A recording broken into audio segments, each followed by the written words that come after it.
ketemu lagi sama saya Safitri. Dan saya Sandi.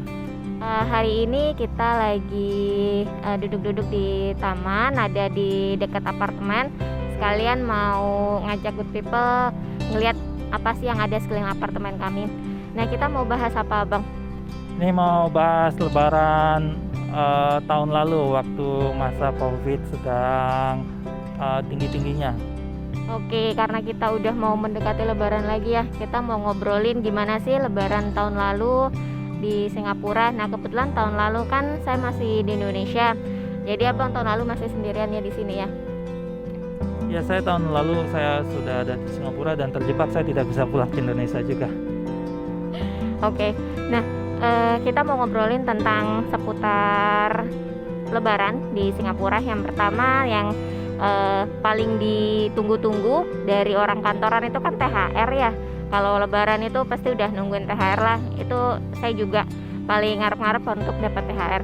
Kalau di Singapura sendiri ada nggak sih THR? THR di Singapura nggak ada kewajiban sih company, dan di tempat saya tidak ada THR-nya. Dan mungkin secara umum juga itu kebijakan tiap company beda-beda sih ya. Tapi secara umum tidak ada THR. Oke, jadi THR nggak ada, tapi ada nggak gaji di luar 12 bulan itu?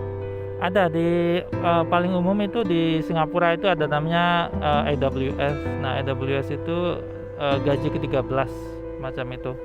Jadi kan gaji kan dia tiap tanggal 25, kemudian kan sampai 12 bulan, dan secara umum dan banyak dilakukan di company-company itu ada gaji ke-13. Jadi pada bulan ke-12 kita dapat gaji tambahan, satu kali gaji. Oke, berarti di Singapura mostly atau dari pengalaman Abang sendiri, tempat Abang kerja nggak ada ya.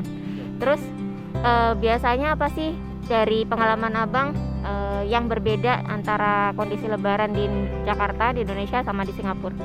Beda, kalau di Singapura kan tidak ada kampung. Jadi orang tidak mudik ke kampung. Karena mereka di Singapura itu semuanya sudah kota, kampungnya sudah tidak ada. Jadi tidak ada mudik, itu tidak ada di Singapura. Buat orang lokalnya di sini, mereka Lebaran, mereka itu tidak mudik. Dan yang mudik itu biasanya orang Indonesia. Orang Indonesia yang kerja di Singapura, mereka mudik ke Indonesia gitu. Jadi tidak ada mudik. Dan karena tidak ada mudik, jadi unik sekali. Jadi perayaan Lebaran di sini itu, kalau di Indonesia kan satu hari Lebaran, maaf-maafan, kemudian hari kedua ya berkunjung, kemudian setelah itu selesai kan. Kalau di sini selama 1 bulan penuh. Jadi Lebaran itu dirayakan selama 1 bulan penuh.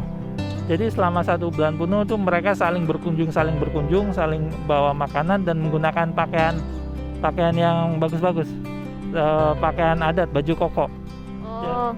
Jadi selama 1 bulan itu selalu pakai baju koko dan selalu berkunjung, berputar ke kawan-kawan. Itu yang berbeda dengan Indonesia. Karena kalau di Indonesia kan kita semua mudik, dan di sini nggak ada kampung, jadi tidak bisa mudik. Jadi lebih meriah ya rasanya kalau di sini ya? Kalau di sini kan memang bukan mayoritas. Tapi ya tetap lebih meriah di Indonesia karena mayoritas kan. Tapi kalau di sini agak lama saja perayaannya, jadi tidak cepat selesai. Di sini perayaannya sampai lama, selama 1 bulan. Kalau dari pengalaman yang tahun kemarin, ada nggak sih makanan-makanan khusus? Kalau kita kan biasanya nyediain rendang, opor ayam gitu ya. Nah, kalau di Singapura sendiri tahun kemarin gimana?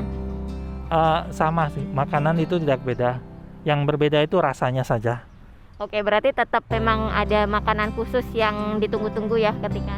Ada ya, ketupat, kemudian sambal goreng, opor ayam tidak ada sih, rendang pun ada, tapi yang berbeda ya rasanya beda. Itu masakan Singapura. Nah, kalau masalah Lebaran itu kan biasanya di Indonesia, kalau dulu sebelum ada COVID kan kita pasti ada liburnya tuh paling nggak seminggu ya, agak lama. Terus libur itu sendiri sama ditambahin dengan libur bersama. Nah, kalau di Singapura libur Lebaran atau hari raya besar keagamaan kayak itu seperti apa? Libur Lebaran di Singapura hanya 1 hari.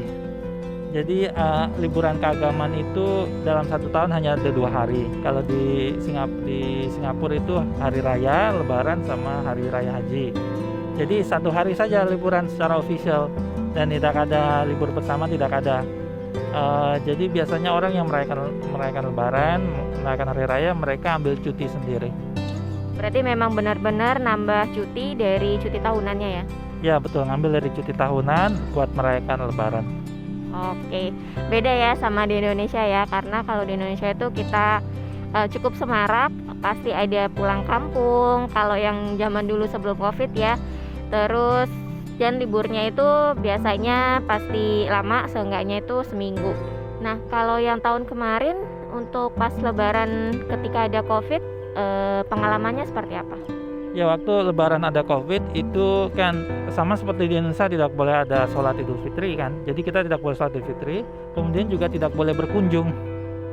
Jadi benar-benar harus di rumah aja ya? Di rumah saja. Kemudian saat itu sangat strict sekali, tidak boleh berkunjung. Nah itu ada polisinya berjaga, dan mereka pakai pakaian bukan polisi. Jadi begitu ada kita pakai baju koko, kita ketok rumah lain, kemudian didenda langsung. Didenda $300. Sekali pelanggaran $300. Dari pelanggaran pertama $300, pelanggaran ke berikutnya sekitar 1.000 atau 1.500, berikutnya semakin naik. Jadi didenda. Dan itu hanya coba mau nganter makanan saja. Itu landlord saya, tetangganya itu hanya mau mengantar makanan, langsung kena $300. Oh my god, cukup ini ya? Ya, mahal ya? cukup mahal. Jadi landlord saya punya teknik untuk mengantar makanan. Mereka bilang akan mengantar makanan, kemudian datang ke rumahnya, kemudian letakkan di gantung, kemudian dia pergi. Jadi benar-benar nggak ada kontak secara fisik dengan satu sama lain ya? Ya, tidak boleh ada kontak fisik. Jadi setelah dia pergi baru dia WhatsApp sendiri, saya hantar makanan gitu. Kalau sampai dibukain dan diterima, itu kena denda. Ada banyak kamera di sini.